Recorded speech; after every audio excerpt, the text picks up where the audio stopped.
નીતિન નકુમ આજે અખિલ ભારતીય વિદ્યાર્થી પરિષદે ગજેરા કેમ્પસમાં જે ઘટના બની છે, ગિરીશ ભીમાણી દ્વારા જે ઘટના કરવામાં આવી છે છેડતી, એને લઈને વિદ્યાર્થી પરિષદે આજે અહીંયા ગજેરા કેમ્પસમાં BCA ડિપાર્ટમેન્ટમાં આજે હલ્લાબોલ કર્યો છે અને સાથે જ ઘણા બધા પુરાવા સાથે આજે વિદ્યાર્થી પરિષદ મેદાનમાં આવ્યું છે.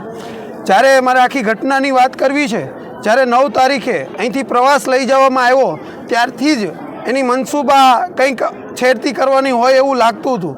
કારણ કે સાંજે 6 વાગે અહીંથી પ્રવાસ જવાનો હતો, પણ 3 થી 4 વિદ્યાર્થીઓ રસ્તામાંથી બેસવાના હતા. ત્યારે ગિરીશ ભીમાણી દ્વારા કહેવામાં આવ્યું કે રસ્તામાંથી નહીં, એને અહીંયા જ બોલાવીને અહીંથી જ બેસાડવામાં આવે અને એ પ્રવાસને રાતે 9 વાગે અહીંથી રવાના કરવામાં આવ્યો.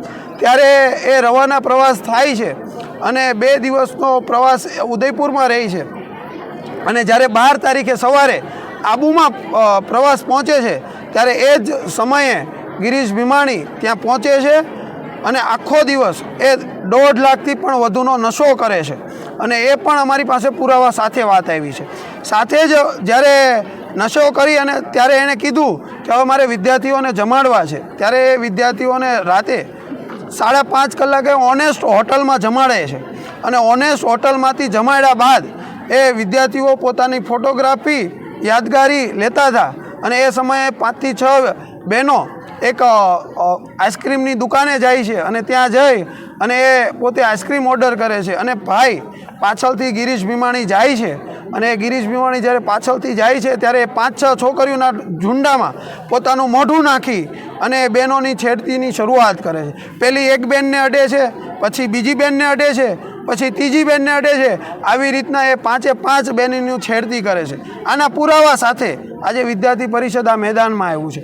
જ્યારે એ ઘટનાની વાત એ બહેનો અમારી સમક્ષ આવ્યા અને અમારી સાથે ટેલિફોનિક વાત થઈ ત્યારે વિદ્યાર્થી પરિષદના 20થી પણ વધુ કાર્યકર્તાઓ અહીંયા કેમ્પસમાં વહેલી સવારમાં પહોંચી ગયા અને ત્યારે પણ એ ગિરીશ ભીમાણીના કૃત્યો બહાર ના આવે એ માટે ઘણા બધા પ્રયત્નો કર્યા.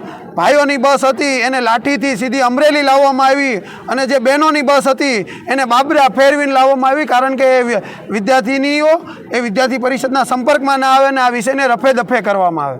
ત્યારે એ અહીંયા ઘટના બને અને જેવી બસ આવે છે અને એની પાસે અમે પ્રશ્નોનો માર્ગ ચલાવીએ છીએ ત્યારે બેન જે મેડમ હતા એણે પણ સ્વીકાર્યું કે ગિરીશ ભીમાણી દ્વારા છેડતી કરવામાં આવી અને એ બેને પણ આ બહેનોને ચેતવા કે એ તમારી બાજુમાં આવે તો તમે દૂર જતા રહો. આવી રીતના એ બેને પણ એની પોતાની સમજદારીનો ઉપયોગ કર્યો, પણ એ બેનની પણ એક મજબૂરી હતી કારણ કે મેડમ એક જ હતા. પછી અહીંથી અમે પોલીસ સ્ટેશન જવા રવાના થયા. 20થી વધુ બહેનોને લઈને અમે પોલીસ સ્ટેશન ગયા. ત્યારે પોલીસ સ્ટેશનના કોઈ જમાદાર હતા, એમણે એવું કીધું કે આ ફરિયાદ તમારે આબુમાં જ લેવી જોઈએ. કોના પ્રેશરથી એણે એવું કીધું કે આબુમાં જ ફરિયાદ લેવી જોઈએ? તો અમે એને રિક્વેસ્ટ કરી કે અમારી અરજી લેવામાં આવે, તો અરજી લેવાનો પણ ઇનકાર કરવામાં આવ્યો. જ્યારે એ આખો દિવસ એ વિષય ચાલ્યો ત્યારે પોલીસે સાંજે સંપર્ક કરી અને એવું કહેવામાં આવ્યું કે અમે હવે ફરિયાદ લેવા માટે તૈયાર છીએ. તો આખો દિવસ પોલીસ ક્યાં ગઈ હતી? સાથે જ જ્યારે આ કેમ્પસમાં આવ્યા ત્યારે આ કેમ્પસના ટ્રસ્ટીઓ છે એના દ્વારા તાત્કાલિક એને હટાવવામાં વિદ્યાર્થી પરિષદની માંગને સંતોષવામાં આવી અને છેલ્લા 2 દિવસીય હોલ્ટેડ ડ્રામામાં ઘણા બધા લોકો એવું કહે છે કે અમે આ વિષયને ઉજાગર કર્યો છે, પણ આ ઉજાગર કરનાર વિદ્યાર્થી પરિષદ છે. વિદ્યાર્થી પરિષદ કોઈ પણ વ્યક્તિને જતો નહીં કરે. અને આજે આ મીડિયા સમક્ષ પણ મારે આ એક પુરાવો જે વિડીયો છે એ એક વાયરલ કરવો છે અને વિડીયો પણ બતાવવો છે કે કેટલી બહેનોને છેડતી કરી છે. આ એક આપની તરફ આ એક વિડીયો પણ જોઈ શકો છો કે જે વિડીયો છે એમાં ગિરીશભાઈ ભીમાણી પાછળથી આવે છે. જો આ ગિરીશભાઈ ભીમાણી પાછળથી આવ્યા અને અહીંયા 5 થી 6 બહેનો વચ્ચે આવે છે, વચ્ચે મોઢું રાખે છે અને હવે વારા પરથી એ અડપલા કરે છે. જોજો.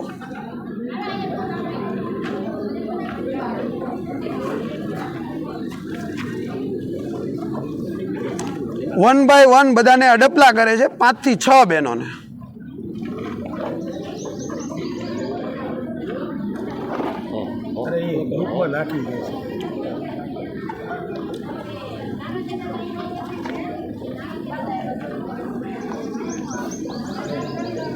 સાથે જ આજે પણ અમારી એક વિદ્યાર્થી પરિષદ માંગ લઈને આવ્યું છે કે પોલીસ વિભાગ તાત્કાલિક અસરથી આમની ફરિયાદ દાખલ કરે, એસઆઈટીની ટીમની રચના થાય અને એમાં જે પોલીસ કર્મીએ ફરિયાદ લેવાની ના પાડી એના ઉપર કાયદાકીય એને સસ્પેન્ડ કરવામાં આવે અને આ ગિરીશ ભીમાણીને તાત્કાલિક સળિયા પાછળ ધકેલવામાં આવે એ વિદ્યાર્થી પરિષદની ઉગ્ર માંગ છે. જ્યાં સુધી આ માંગને સંતોષવામાં નહીં આવે ત્યાં સુધી વિદ્યાર્થી પરિષદ આ કેમ્પસ છોડવા માટે તૈયાર નથી.